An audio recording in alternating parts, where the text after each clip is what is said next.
주님을 바꾸지 않으리. 오늘 거룩한 주의 날에 예배 자리에 나오신 여러분에게 성령의 충만한 은혜가 함께 하시길 바라고, 여러분의 일상에 늘 기쁨과 감사가 샘솟는 축복의 날들 되기를 주의 이름으로 축복합니다. 오늘 구약 성경의 선지자 중에 한 명인 스바냐서의 말씀을 가지고 함께 은혜 받기를 바랍니다.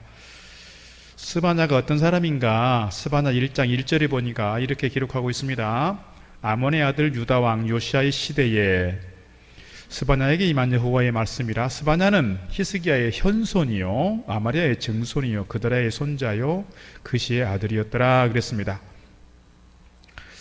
그러니까 특별히 주목할 만한 말은 히스기야의 현손이라 그랬습니다. 현손이 몇 대쯤 되는가? 제가 주보에 나와 있는 설교문에 4대라고 되어 있는데 계산을 잘못했어요. 아들, 손자, 증손, 고손, 현손, 그러니까 히스기야의 5대 손이 되는 겁니다. 그러니까 쉽게 말하면 스바냐는 왕족이라는 것이죠. 왕족 출신으로서 어떤 궁중 생활이나 어떤 귀족 생활들에 대해서만 익숙할 것 같습니다. 그래서 스바냐를 읽다 보면 왕궁에서 이루어지는 일들에 대해서 기록하고 있는 부분들이 종종 눈에 띄기도 합니다. 오늘 스바냐 선지자는 4명의 왕들과 관련이 있는데요. 오늘 스바냐는 히스기야의 현손이라고 했으니까 히스기야부터 어떤 왕들을 좀 기억한다면 히스기야와 그의 아들 므낫세, 그의 아들 암몬, 그 다음에 오늘 본문 앞에 나오는 요시야 왕까지 이렇게 우리가 생각해 볼 수 있습니다. 히스기야는 우리가 잘 아는 것처럼 선한 왕입니다. 하나님을 잘 섬겼던 믿음의 왕이었습니다. 그가 질병이 와서 하나님께로부터 사형 선고를 받았습니다. 그때 그가 벽을 향하여, 성전 쪽에 나 있는 벽을 향하여 기도했을 때 하나님께서 그의 병을 낫게 해주셨고 15년의 생명을 연장했습니다. 그렇게 해서 낳은 아들이 누구냐면 므낫세입니다. 그래서 히스기야가 죽고 므낫세가 12살 때 왕이 됩니다. 근데 므낫세는 아버지였던 신앙, 아버지였던 정치 철학이나 이런 걸 잘 받아서 이렇게 정치를 잘했으면 좋았을 텐데 아버지하고 반대로 갔어요. 아버지가 다 바알상을 무너뜨렸고 우상을 섬기던 것들을, 신전들을 다 철폐를 시켰음에도 불구하고 므낫세는 다시 그것들을 부활시켰습니다. 바알상을 섬기고 우상을 섬기고 또 이렇게 백성들에게 악정을 행하면서 아주 나쁜 왕이 되었습니다. 무려 몇 년을 통치했냐면 55년을 통치했습니다. 아주 오래 했습니다. 그리고 그가 죽고 나서 암몬이 왕이 되었고, 암몬도 아버지 므낫세를 따라서 그렇게 악정을 행했죠. 그리고 오늘 요시야 왕 때에 그랬는데, 요시야는 8살 때 아주 어린 나이에 왕이 되면서 그가 신명기 말씀을 읽고 그가 신앙적으로 각성하고요. 그리고 이스라엘의 종교 개혁 운동이 일어나는, 그래서 히스기야와 요시야가 중요한 신앙의 왕들로서 기록되고 있습니다. 그런데 오늘 본문의 배경이 어디냐면 이 므낫세하고 암몬 시대예요. 하나님께서 가장 싫어하는 게 뭡니까, 여러분?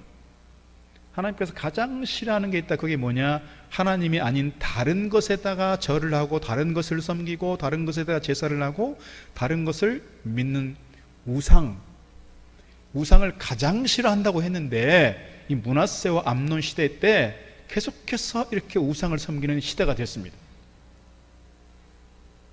4가지 주로 우상이 있었다고 합니다. 첫 번째는 아까 말씀드린 것처럼 바알신이 있었습니다.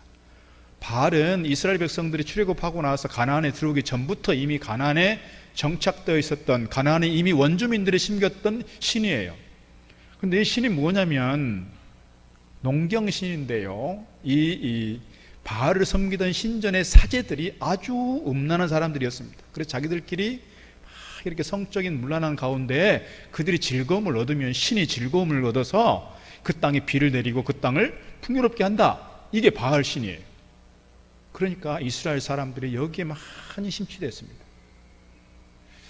또 중요한 게 있습니다. 뭐냐면 그마림이라는 게 있어요. 그마림이라고 하는 뜻은 돌팔이 사제다, 그런 뜻인데, 이 그마림이라고 하는 이 사제들이 이 이스라엘 백성들을 많이 우상을 섬기도록 그렇게 현혹시켰다는 거예요.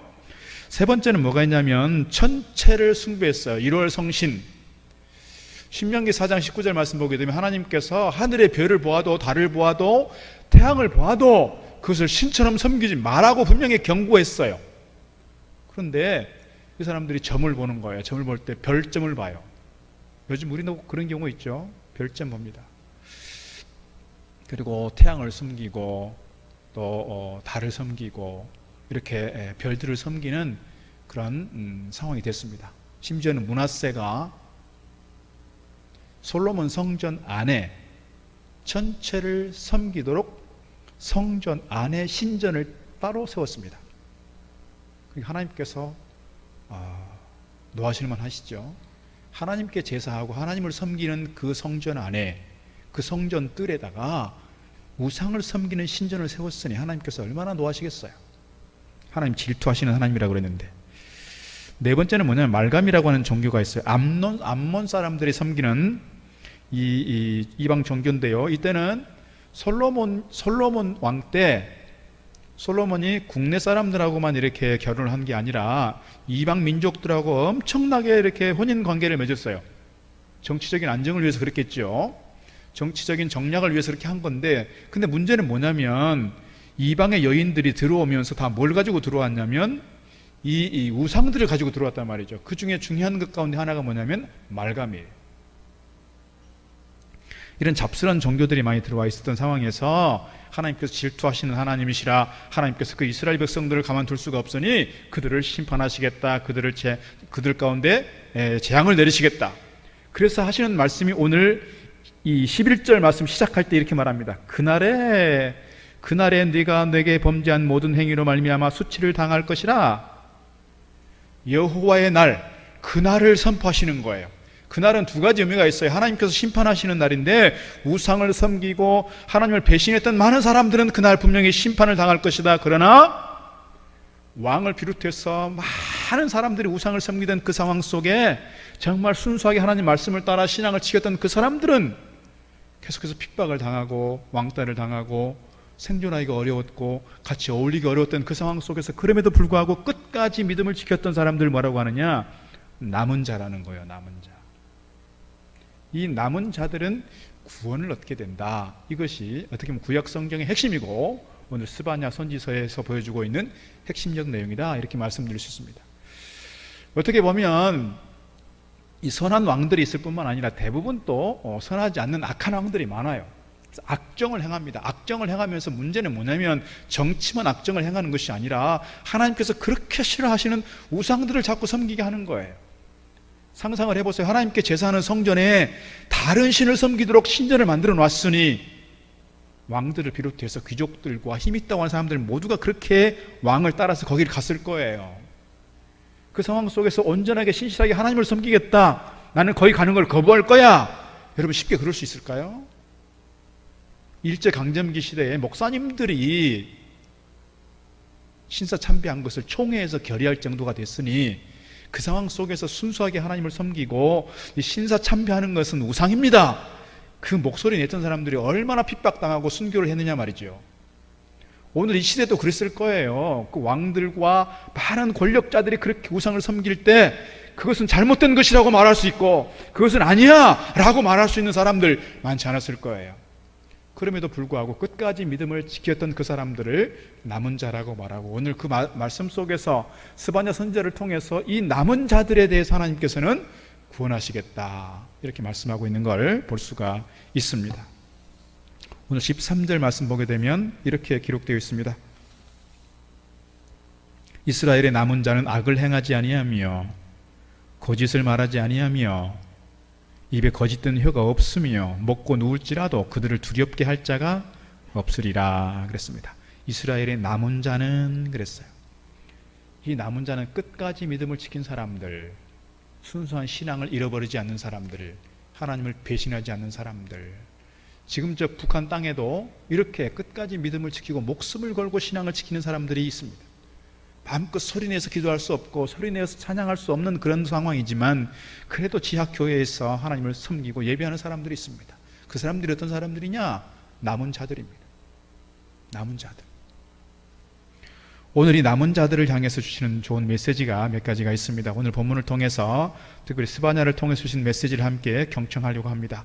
첫 번째 드리고 싶은 말씀은요, 끝까지 믿음을 지킨 사람, 끝까지 믿음을 지킨 남은 자들에게도 뭐가 있다? 고난이 있다는 거예요. 믿음을 끝까지 지킨 사람들, 신앙생활을 잘 하려고 하는 사람들, 하나님께 예배하고 신실하게 하나님 앞에 헌신한 사람들, 그런 사람들에게도 뭐가 있느냐? 고난이 있을 수 있다는 거예요. 고난이 있을 수 있다. 18절 말씀에서 이렇게 기록합니다. 내가 절기로 말미암아 근심하는 자들을 모으리니 그들은 내게 속한 자라. 그들에게 지워진 짐이 치욕이 되었느니라. 그랬습니다. 절기로 말미암아 근심하는 자들을 모은다 그랬습니다. 하나님의 남은 자들도 신앙을 잘 지키는 사람들에게 뭐가 있다는 거예요? 근심이 있다는 거예요. 근심이 있다. 지금 이스라엘 백성들이 하나님 앞에 절기를 지키고 안식일을 지켜야 되는데 그럴 수 있는 상황이 안 되는 거예요. 하나님 앞에 절기를 지킨다는 건 뭐예요? 이스라엘의 온 백성들이 예루살렘 성전으로 모여서 하나님께 제사하고 하나님 앞에서 즐거워하고 찬양하고 그렇게 축제를 해야 되는 상황인데 지금 정치적인 분위기가 그렇게 할 수 없는 상황이 있는 거예요. 뿐만 아니라 먹고 살기가 너무 힘드니, 여러분 예루살렘 성전에 모일 때 뭘 가지고 모였어요? 재물을 가지고 모였어요. 양을 가지고 모이든지 염소를 가지고 오든지 송아지를 가지고 오든지, 정 안 되면 비둘기라고 또 가지고 오고, 정 안 되면 곡식 한 대박이라도 가지고 가야 되는 거였어요. 근데 먹고 살기 힘드니 그렇게 가지고 갈 만한 재물이 없는 거예요. 여러분, 그리고 어렵게 사는 사람들일수록 더 바빠요. 삶에 여유가 있는 사람들보다 어렵게 사는 사람들이 더 바쁘니, 여러분 예를 들어서 예수님께 사시던 갈릴리 지역에서 예루살렘까지 갔다 오려면 최소한 일주일이 걸릴 거예요. 일주일 휴가를 어떻게 내냐고요. 먹고 사는 게 너무 급한데. 지금 이스라엘 백성들이 그런 거예요. 절기를 지켜야 되겠고 안식일을 지켜야 되겠고 예배는 드려야 되겠는데 도대체 우리는 왜 그럴 수 없는 형편이 되는 겁니까? 지금 이스라엘 백성들이 이러고 있는 겁니다. 이러고. 처량한 자기 신세를 돌아보면서 그들에게 오히려 치욕이 있고 무거운 짐이 있던 것에 대하여 그들이 지금 탄식하고 있다, 이렇게 말씀드릴 수 있습니다. 12절 말씀도 이렇게 기록합니다. 내가 곤고하고 가난한 백성을 뇌 가운데 남겨두리니 그들이 여호와의 이름을 의탁하여 보호를 받을지라. 그랬습니다. 그들이 남은 자들입니다. 신앙을 끝까지 잘 지킨 사람들입니다. 그럼에도 불구하고 뭐가 있어요? 곤고함이 있어요. 가난도 있어요. 때로는 가난합니다. 때로는 곤고합니다. 근심도 있습니다. 치욕을 만날 때가 있습니다. 어려움을 겪을 때도 있습니다. 중요한 건 뭐예요? 12절 마지막 부분에 여호와의 이름을 의탁하여 보호를 받을지라. 우리가 교회 나오면 열심히 신앙생활하면 문제가 없을 줄 알았어요. 문제가 잘 풀릴 줄 알았어요. 그런데 열심히 봉사하다가 몸이 아프고 병이 들 수 있습니다. 암이 찾아올 수 있습니다. 또 사업을 열심히 했어요. 하나님께 다 맡기면서 기도하면서 새벽마다 나와서 기도하면서 하나님께 맡기고 기도했어요. 열심히 사업을 꾸려나갔어요. 그런데 그만 사업이 잘 안 될 수 있어요. 내가 다니던 회사가 탄탄한 회사인 것 같아서 열심히 가서 일했어요. 그런데 회사가 갑자기 부도가 나는 경우도 있어요. 그래서 실직한 경우 있습니다. 우리 아이가 그렇게 시험 공부를 열심히 해서 시험을 볼 때마다 떨어지는 경우 있습니다. 왜 이렇게 될까요? 열심히 섬긴다고 열심히 헌신한다고 했는데 왜 우리 집안에 이렇게 자꾸 근심거리가 생길까요? 이거는 예수를 잘 믿으면 다 평탄하고 다 건강하고 형통하면 좋겠는데 그렇지 않을 때도 있더라는 거예요. 이것이 하나님 말씀에서 주시는, 성경이 우리에게 주는 교훈이에요. 누구라도 만날 수 있는 고난이 있을 수 있다. 특별히 신앙생활을 잘하면 할수록 그때 당시에 오늘 스바냐 시대에 더 어려운 일들이 있었다는 거예요. 어찌 보면 우리 시대가 그런지 모르겠습니다. 정직하게 신앙의 양심을 따라서 사업을 하고 직장생활을 하고 관계를 맺어가는데 오히려 그러다 보니까 더 세상 문화에 찌들어 있는 이 세상 사람들로부터 왕따를 당하기도 하고 소외를 당하기도 하고 사업이 어려워질 수도 있더라는 것입니다. 이것이 오늘 본문의 배경 속에 나타나 있는 장면입니다. 그러나 두 번째로, 그러나 남은 자들에게는 고난 중에도 소망이 있다는 거예요. 고난 중에도 뭐가 있다? 소망이 있다. 그 소망이 우리에게 위로를 주는 거예요. 그 소망이 우리를 붙잡아주고 그 소망이 우리를 지탱해주는 힘이 되는 겁니다. 만약에 우리에게 희망을 잃어버리고 소망을 잃어버린다면 우리가 고난 중에서 쉽게 무너질 거예요. 쉽게 절망 가운데 자신을 포기할 겁니다. 오늘 우리가 믿음의 사람이기에, 하나님의 말씀을 믿는 사람들이기에 하나님께서 주신 말씀을 통해서 우리가 참 소망이 무엇인가를 찾고 나아가야 할 줄로 믿습니다. 오늘 19절 20절에서 이렇게 기록합니다. 19절 20절 같이 한번 읽겠습니다. 그때에 내가 너를 괴롭게 하는 자를 다 벌하고 저는 자를 구원하며 쫓겨난 자를 모으며 온 세상에서 수욕받는 자에게 칭찬과 명성을 얻게 하리라.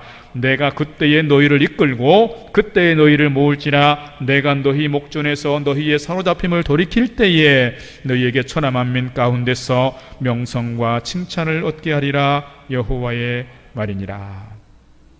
지금 이렇게 신앙생활을 잘하고 그렇게 우상을 섬기는 것이 보편화되어 있고 하나의 문화로 자리 잡고 있고 절대 권력자들이 다 그렇게 우상을 섬기는 상황에서 어떻게 보면 가장 소수 집단일 수 있어요, 남은 자들이. 그러나 그럼에도 불구하고 지금 이 상황 속에서 사람들이, 보통 사람들은 뭐라고 할까요? 저 바보들. 신앙을 잘 지키려고 하는 그 사람들에 대해서 뭐라고 그래요? 바보라고 그런다고요. 바보들. 지금 시대가 이렇게 변했는데, 지금 문화가 이렇게 바뀌었는데, 바알 신상에 가서 한번 제사하는 게 뭐 그렇게 대수라고, 전체 섬기는 게 뭐가 그렇게 큰일이라고, 가서 절 한번 하면 되지. 저렇게 자존심을 세우고 그렇게 신앙을 지키고 저러고 있느냐고, 저렇게 바보처럼 사느냐고 그렇게 얘기한단 말이에요. 그러니까 욕하고, 오늘 보니까 뭐예요? 온 세상에서 수욕받는 자에게 그랬어요. 여기 됐어요. 그러나 하나님께서 그들 가운데서 칭찬과 명성을 얻게 할 것이라 저들에 대한 회복의 약속을 주고 있습니다. 오늘 우리 한국 교회가 어쩌면 이런 상황인지 모르겠습니다. 코로나가 팬데믹 현상이 되면서 우리 한국에도 사실은 처음에 초창기에 이 코로나가 확산되는 과정에서 신천지가 크게 작용했습니다. 사람들의 신천지가 하나님의 이름을 등장시키고 예수님 이름을 등장을 시키니 다 교회라고 그랬습니다. 나중에 이단이라고 분별이 됐지만 사람들은 그걸 잘 몰라요. 교회로 시작됐단 말이에요. 즉 확 폭증하게 된 게. 그러다 중간중간에 또 계속해서 교회와 관련된 일들이 생겼습니다. 아니 그렇게 모이지 말라니까 굳이 모여서 예배를 드리고 굳이 모여서 그렇게 밥을 먹고 그렇게 해가지고 교회가 막 30명씩 40명씩 교회가 확진자가 나오고 그러니 실질적으로 교회에서 확진된 사람은 14%래요. 14%. 꽤 오래된 통계입니다만, 그런데 사회적인 통계는 뭐냐면 교회에서 확진된 사람이 70%다 이렇게 인식하고 있다는 거예요.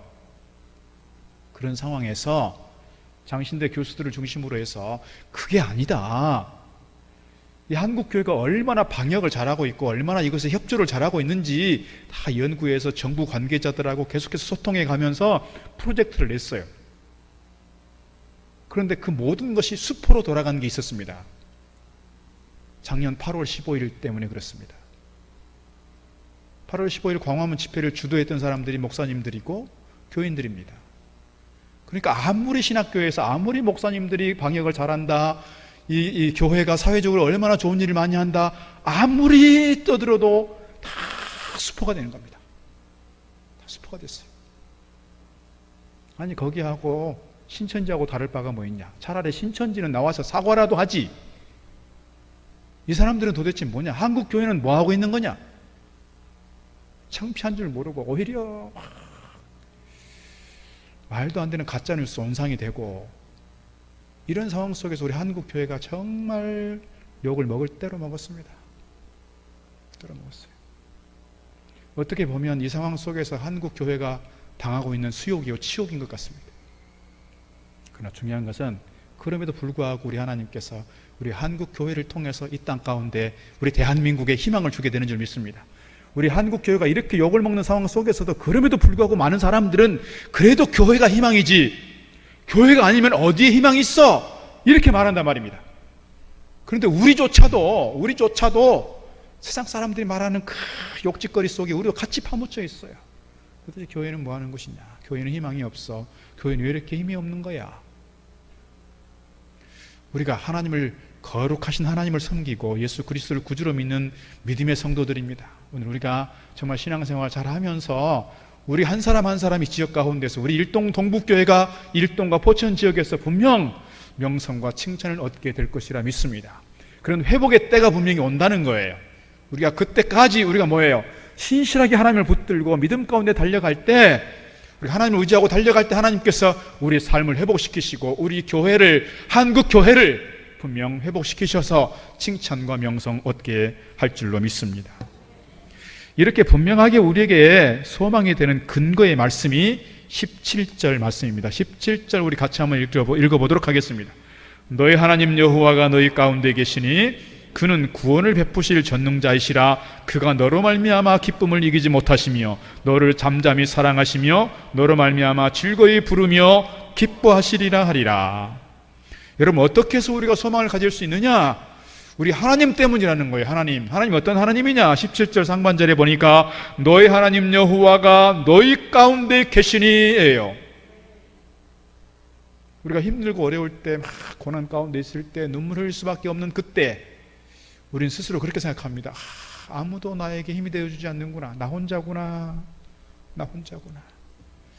그럴 때도 우리 하나님은 우리와 함께 계신다는 거예요. 주님께서 제자들에게 마지막 말씀하셨어요. 내가 세상 끝날까지 너희와 항상 같이 있겠다. 임마누엘의 약속이에요. 우리가 정말 힘들고 고통스러워서 막 절규하고 있을 때, 허리가 끊어질도록 그렇게 통곡하고 있을 때 우리를 붙잡아 주시는 분, 우리 하나님이신 줄 믿습니다. 우리 하나님 눈에 잘 보이지 않으니까 하나님 어디 계시나? 하나님 나를 외면하시는 겁니까? 하나님 멀리 서서 구경하고 계시는 겁니까? 하나님 도대체 계시기는 한 겁니까? 이런 신앙적 회의가 들 때가 있어요. 그러나 그럼에도 불구하고 우리 하나님은 우리와 함께 하시는 줄 믿습니다. 그 하나님은 어떤 하나님이시냐? 오늘 본문에서 몇 가지로 우리에게 가르쳐 주고 있습니다. 17절 상반절 보니까 첫 번째는 너의 하나님 여호와가 너희 가운데 계시니 그는, 하나님은 어떤 분이시냐? 구원을 베푸실 전능자이시라 그랬어요. 스바냐서의 핵심적 주제가 남은 자들은 구원받는다. 끝까지 하나님을 잘 섬기고 믿는 사람들은 구원 얻는다 이거예요. 근데 그 구원의 주체는 누구냐? 하나님입니다. 오늘 우리가 하나님을 믿는다, 예수님을 내가 믿는다고 했을 때 내가 믿는 그 믿음으로 구원받는다? 그러면 구원의 주체가 내가 되는 거예요. 그러나 성경에서는 그렇게 말하지 않아요. 에베소서에 하는 말씀도 뭐냐면 창세전에 하나님께서 나를 부르셨다는 거예요. 그리고 내가 예수를 믿는다고 하는 그 고백 속에도 뭐예요? 성령께서 내 마음을 감동하셨기 때문에 신앙적 고백이 가능한 것이고, 그런 점에서 구원의 문제에 있어서만큼은 내 공로를 아무것도 주장할 게 없어요. 그래서 구원의 문제는 전적으로 뭐다? 하나님의 선물이고 하나님의 은혜다라는 거예요. 오늘 끝까지 믿음을 잘 지키는 그 남은 자들에 대하여 약속하고 있는 것은 하나님께서 그들을 심판하시는 것이 아니라 그들을 구원의 길로 안내하신다는 거예요. 우리 하나님 우리를 구원해 가시는 줄로 믿습니다. 두 번째 17절 중반절 보니까 그가 너로 말미암아 기쁨을 이기지 못하시며 그랬어요. 그가 너로 말미암아 기쁨을 이기지 못하시며. 토요일날 오전에 되면 가끔씩 우리 노유석 집사님 애들이 와요. 넷째, 다섯째 애들이 와요. 아까도 보니까 이렇게 손 붙잡고 다니는데 제가 이 아이들을 보면 참 기뻐요. 이 아이들을 보면 막 내 마음이 즐거워져요. 그래서 막내 태호 안고 가서 꼭 끼워가서 이렇게 뭐 아이스크림도 사주고 뭐 너 먹고 싶은 거 뭐 있냐 주바라면 지금 사주고, 어제도 그렇게 하고 또 지난주에도 그렇게 했던 기억이 있습니다. 이 아이들 보면 그렇게 기뻐요. 우리 부모사님들 애들도 가끔씩 보이면 그 아이들이 그렇게 기뻐요. 내 손주가 아닌데 그렇게 기쁜 것은 뭐예요? 할아버지 할머니는 얼마나 기쁘겠어요.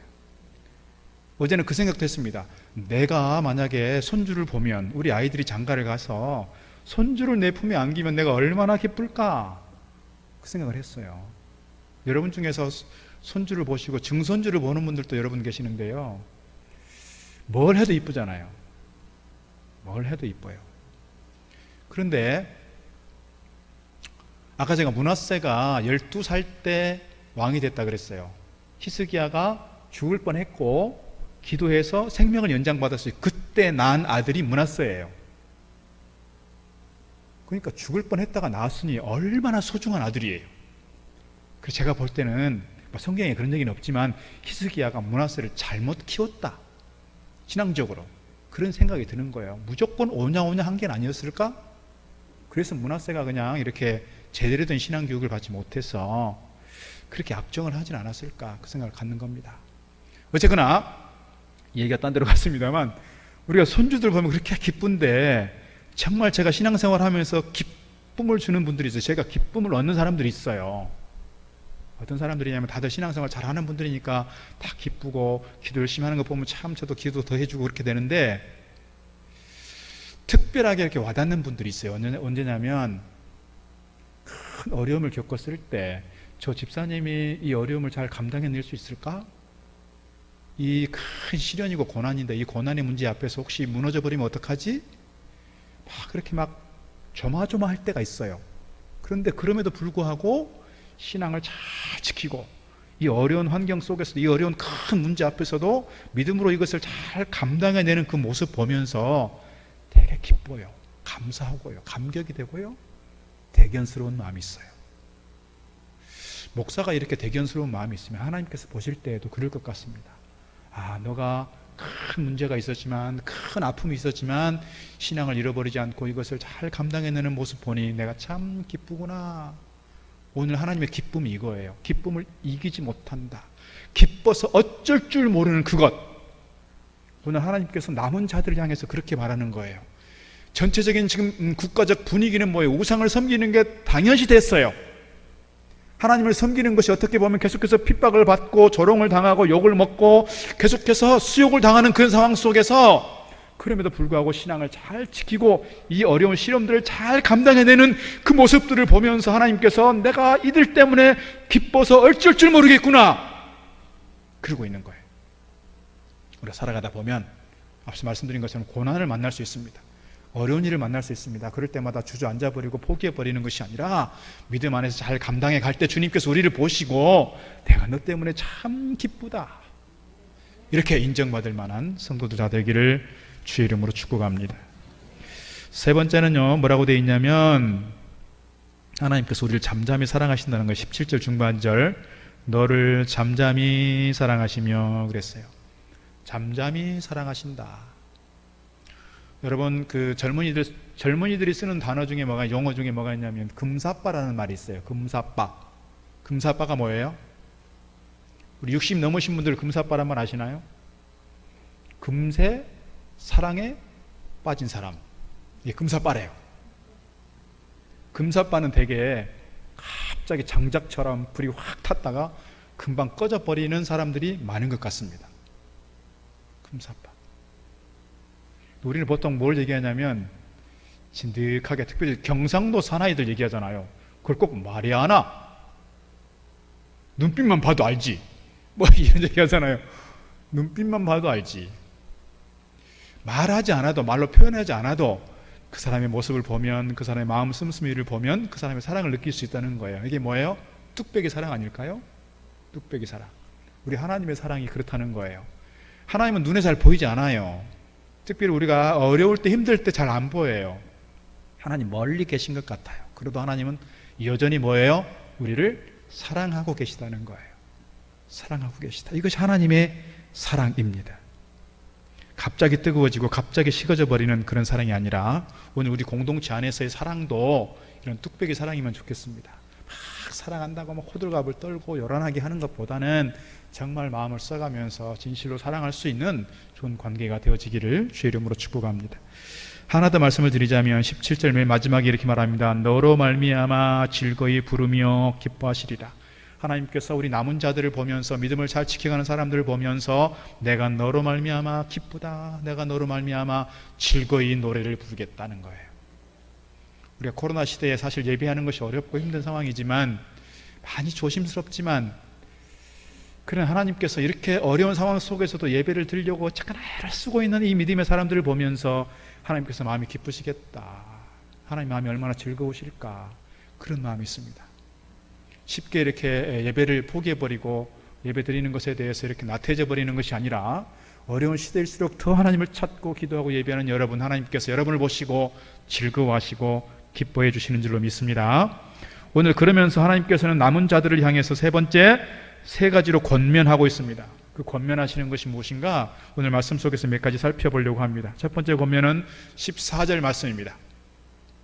시온에 따라 노래할지어다. 이스라엘아 기쁘게 부를지어다. 예루살렘 따라 전심으로 기뻐하며 즐거워할지어다. 시온에 따라, 이스라엘아, 예루살렘 따라, 이 말은 다 같은 말이에요. 이스라엘 백성들을 향해서 다른 호칭으로 부르고 있는 거예요. 그들을 향해서 권면하는 게 뭐예요? 노래를 불러라, 기쁘게 불러라, 전심으로 기뻐하며 즐거워할지라. 지금 이스라엘 백성들은 노래할 수 있는 상황이 아니에요. 즐거워할 수 있고 기뻐할 수 있는 상황이 아니에요. 계속해서 핍박을 당하고 고난 속에 있어요. 욕을 먹고 있어요. 조롱당하고 있어요. 그런 상황 속에서 이스라엘 백성들은 그들을 향해서 기뻐하라, 즐거워하라, 노래를 불러라 이렇게 말하고 있단 말이죠. 왜 그럴까요? 하나님께서 그들과 함께 하시고 하나님께서 그들을 기억해 주시고 하나님께서 그들을 구원해 주실 것이기 때문이에요. 오늘 우리가 어려움 가운데 있지만 여러분, 고난당한 상황 속에서 막 아프고 힘든데 찬송을 부를 수 있는 사람 누굴까요? 우리 믿는 사람들밖에 없을 거예요. 세상에 어떤 사람들이 막 아프고 힘들고 고난 가운데 있는데 막 노래를 부르겠어요? 누가 그렇게 하겠습니까, 여러분? 우리가 믿음의 사람들이니까 그렇게 하는 거예요. 사도 바울과 실라가 그렇게 빌립보 감옥 속에 깊은 감옥에 있으면서 밤늦도록 기도하면서 뭘 했어요? 찬송 불렀어요. 그럴 때 하나님께서 그들 가운데 기적을 베푸셨고 그들이 풀려날 수 있었어요. 우리가 오히려 고난 가운데 힘들 때, 눈물 흘릴 때 우리가 부르는 찬송 주님께서 기억하시고 주님께서 들으시고 우리 가운데 역사해 주실 줄 믿습니다. 그래서 찬송 가운데 주님을 만나시기 바랍니다. 찬송 가운데 주님 능력이 여러분 가운데 임하기를 바라고, 찬송 가운데서 하나님의 기적이 여러분 가운데 나타나기를 주의 이름으로 축복합니다. 두 번째는 15절 말씀입니다. 여호와가 네 형벌을 제거하였고 네 원수를 쫓아냈으며 이스라엘 왕 여호와가 네 가운데 계시니 네가 다시는 화를 당할까 두려워하지 아니할 것이라 그랬습니다. 다시는 화를 당할까 두려워하지 말라 그랬어요. 두려워하지 말라, 두려워하지 말라. 우리가 코로나가 처음에 왔을 때 막 팬데믹 현상이 되고 막 하루에도 막 몇백 명씩 갑자기 나오게 되니까 사람들이 다 두려워했어요. 나도 혹시 코로나에 걸리면 어떡할까? 그래서 교회 문을 아예 8주를 교회를 못 나오게 했잖아요. 8주를 문을 걸어 잠그고, 또 많은 분들이 처음에 교회 나와도 됩니다 했어도 목사님 제 아들이 교회를 못 가게 하네요. 못 왔어요. 지금도 여전히 못 오는 분들이 있습니다. 군인 가족들 지금 못 나오고 있잖아요. 사실은 거의 못 나오고 있습니다. 그렇게 두려움 가운데 있었어요. 그러나 하나님께서 우리를 지키신 줄 믿습니다. 감사하게도 우리 교인들 가운데 확진되었다는 사람 아무도 아직 없습니다. 교회 나와서 확진되었다면 얼마나 참 어려웠을까요? 교회가. 하나님께서 우리를 잘 지켜주시고 우리가 기본적으로 방역수칙을 잘 지켰고 이렇게 따랐기 때문에 사실 가능했다, 저는 그렇게 믿습니다. 감사한 일이죠. 렘브란트 목사님께서 그런 얘기 했잖아요. 감옥 안에 있으면서 두려워하지 말라는 말씀이 도대체 몇 군데나 나오나 봤더니 366군데가 나오더라. 1년에 365일인데 매일매일 하나님께서 두려워하지 말라고 말씀하시는구나. 그가 언제 붙잡혀 가서 순교당할지 모르고 언제 죽을지 모르는데 그래서 계속해서 두려워하고 있었는데 하나님께서 그를 향해서 두려워하지 않은 말씀을 기억하면서, 근데 혹시 하필이면 왜 366번인가 생각을 곰곰이 해보니 윤년이 있더라는 거예요. 윤년. 2월달이 28일만 있는 게 아니고 29일까지 있으니까 그럴 때는 366일이 되는 거잖아요. 성경을 통해서 매일매일 우리에게 두려워하지 말라 그렇게 말씀하고 있는 줄 믿습니다. 오늘 우리에게도 우리의 미래가 불안하고 오늘 현실이 어렵지만 그러나 두려워하지 말고 하나님을 의지하고 믿음 가운데 잘 달려가기를 주의 이름으로 축복합니다. 세 번째는 16절 말씀입니다. 그날에 사람이 예루살렘에 이르기를 두려워하지 말라. 시온아 네 손을 늘어뜨리지 마라. 두려워하지 마라. 그리고 너의 손을 늘어뜨리지 마라 그랬습니다. 손을 늘어뜨린다는 게 뭐예요? 해도 안 되는구나. 내가 10년을 기도했고 20년을 기도했는데 안 들어주시는구나. 더 해봐야 소용이 없네. 열심히 교회 나와서 기도해도 소용이 없네. 내가 열심히 예배하고 찬송하고 막 섬기고 봉사하고 헌신했는데 이렇게 했는데도 이렇게 어려운 일이 자꾸 생기는 거 보면 교회 나가는 게 소용이 없네. 그렇게 하고 손을 늘어뜨려 버리는 거예요.